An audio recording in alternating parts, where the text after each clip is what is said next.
నమస్కారం NSTV news కి స్వాగతం. నా పేరు సంధ్య. ఇక వార్తల్లోని ముఖ్యాంశాలను చూద్దాం. ఈ రోజు నిర్మల్ జిల్లా కలెక్టర్ కార్యాలయం నందు ప్రజావాణిలో భాగంగా పెంబి మండల కేంద్రంలోని పోలీస్ స్టేషన్ వెనుక భాగాన 4-58 ఇంటి నంబర్తో 2014 నుండి 15 నుండి 2022-23 వరకు గుగ్లావత్ సంఖ్యానక్ పేరుతో పై ఉండగా 2020 నుండి అనారోగ్యాల కారణాల రీత్యా కుబీర్ మండలంలో కుమారుడి వద్ద నివాసం ఉంటున్నాడు. తాను కానీ తన వారు కానీ ఎటువంటి ఆయా విక్రయాలు జరపలేదని, మాకు తెలియకుండానే 2023-24 నుండి గ్రామానికి చెందిన మేకల మల్లయ్య అనే వ్యక్తిపై తన ఇంటి స్థలాన్ని మార్చినట్టు సబ్ కలెక్టర్ ఫైజాన్ గారికి వినతి పత్రం అందజేయగా, తక్షణమే స్పందించిన sub collector Faizan DPO Srinivas గారికి ఇటు విషయంలో త్వరగా చర్యలు తీసుకొని బాధ్యులపై చర్యలు తీసుకోవాలని, బాధితునికి న్యాయం చేయాలని ఆదేశించారు.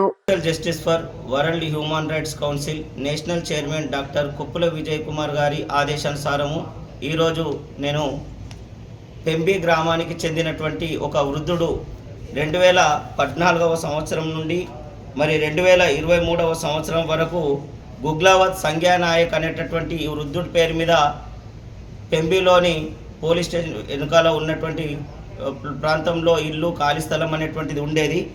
మరి 2023 వరకు ఉన్నటువంటి ఖాళీ స్థలం, ఇతని పేరు మీద ఉన్నటువంటి ఖాళీ స్థలము 2023-2024కు వచ్చేసరికి మేకల మల్లయ్య అనేటటువంటి వ్యక్తి పేరుపై ఆ యొక్క ఇంటి పేరును మార్చడం జరిగింది.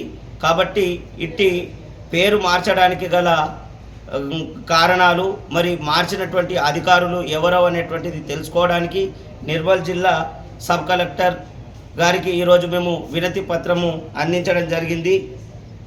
ఎవరైతే ఈ యొక్క తప్పులు చేసినటువంటి అధికారులు ఉన్నారో వారిని గుర్తించి మరి వారిపైన చట్టపరమైనటువంటి చర్యలు తీసుకొని ఆ యొక్క మేకల మల్లయ్య అనేటటువంటి వారి యొక్క పేరును తీసేసి ఆ స్థలాన్ని ఎవరైతే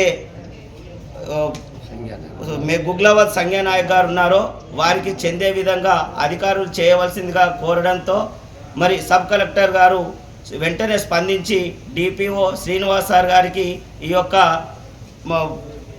వినతి పత్రాన్ని అందించి చర్యలు తీసుకోవాలని కోరగా, శ్రీనివాస్ సార్ డిపిఓ గారు తక్షణమే చర్యలు తీసుకుంటామని, వారం 10 రోజులలో మీకు జవాబు ఇస్తామని హామీ ఇవ్వడం జరిగింది.